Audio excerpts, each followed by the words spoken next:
2 сынып қазақ тілі 84 сабақ.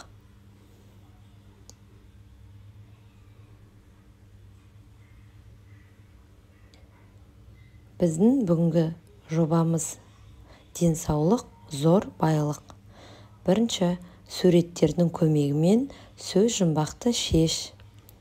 Бірінші суретте топ, екінші суретте терезе, 3 күн, 4 сабын, 5 тарақ, 6 су, 7 сүлгі, 8 асық, 9 қайың.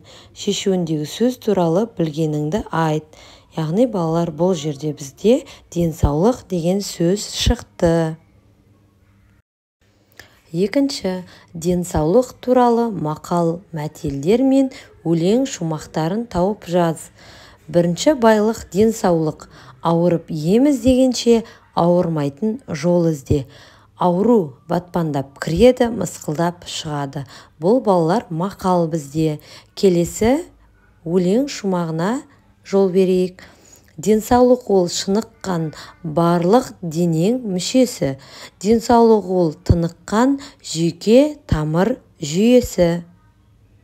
Бұл өлең шумақтары балалар.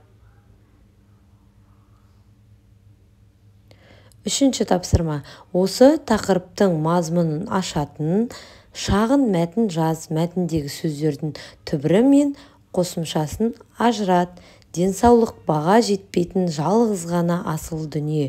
Ол жақсы болу үшін не уақытты, не күш-жігерді, не еңбекті, тіпті барлық дүниені аямай жұмсау керек.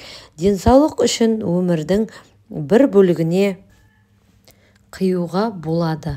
Денсаулық адам өміріндегі ең жоғары бағалы дүние болғандықтан, әр адам баласы өз денсаулығына көңіл бөле қарау қажет. Оны орынсыз ысырап етпеу керек. Үнемі денсаулықтың қорын көбейтіп отыру қажет.